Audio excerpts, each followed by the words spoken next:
In this video, we will be going to discuss what do we mean by geometrical meaning of zero of polynomial. In class 9, we have already discussed what do we mean by zero of a polynomial. There we have discussed if suppose we have any polynomial px. Now, if p alpha equal to 0, p alpha equal to 0 means what? X की किसी value alpha पे at any value of x as alpha, if the value of polynomial is 0, then x equal to alpha is called zero of polynomial. Zero of polynomial. But how to represent it geometrically? It is very easy, beta. It is very easy. Simply, how to check zero of a polynomial geometrically? Suppose I am having a graph. X-axis, y-axis. The graph of any polynomial. Let's suppose this is the polynomial px. Now, you see here, this polynomial is intersecting 0, 0 we define by the point at which the curve intersect x-axis. The curve intersect x-axis. Now you check here, this curve is intersecting x-axis at how many points? This is the first point, second point, third point. If I let this point as x1, this is x2, this is x3. So I will write x equal to x1, x2, x3 are zeros of polynomial. Are zeros of polynomial. So simply geometrical meaning say we simply understand that the curve cuts x-axis at n number of points, then n number of points are zero of the polynomial. Now very interesting point we need to discuss here. Suppose we have a polynomial. We have a polynomial of degree n. We have a polynomial of degree n. How many number of zero it will have? So remember this thing, if a polynomial of degree n, it can have maximum n zeros. If a polynomial of degree n, it can have maximum n zeros. Maximum n zeros. Means we can simply say if a polynomial is linear, it will have maximum 1 zeros. If a polynomial is quadratic, it will have maximum 2 zeros. Maximum 2 zeros means can be 2 zeros, can be 1 zero, can be 0 zeros. It is also possible that a polynomial, quadratic polynomial having 0 zeros.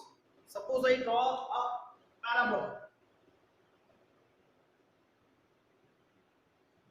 Right? If I draw a parabola like this, at how many points it is intersecting x-axis? You can say it is intersecting x-axis at 0 point. So no zeros.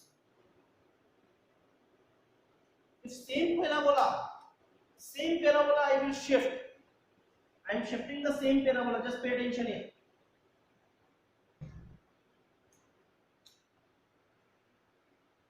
Now at how many points is it intersecting? 1 point. So how many zeros? 1 zeros. Now the same parabola, just pay attention. Same parabola.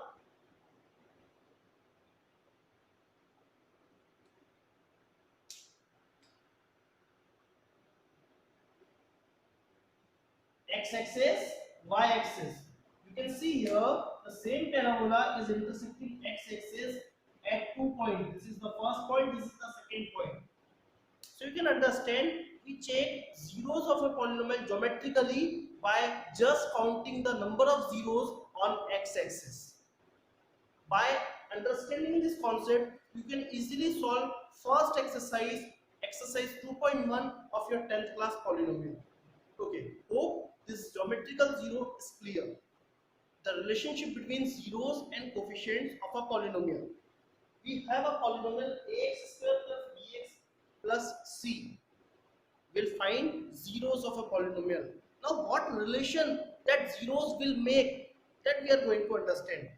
Suppose we in quadratic polynomial we are getting 2 zeros.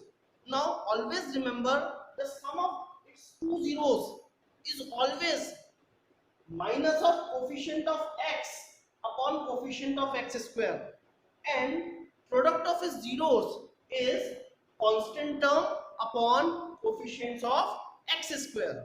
In simple words, you can also write, suppose I take a polynomial ax square plus bx plus c. Let's suppose that its zeros are alpha and beta. इसके zeros क्या है? Alpha and beta. Now always remember, first is what? Sum of its zero means alpha plus beta is equal to minus coefficient of x. What is the coefficient of x? B minus b. Coefficient of x square, this is a upon a, and product of zeros is constant term. The constant term is c upon coefficients of x square, that is a. So if you don't want to remember this by this word format, you can also remember it by this format: alpha plus beta equal to minus b by a, and alpha into beta equal to c by a. Both things are same.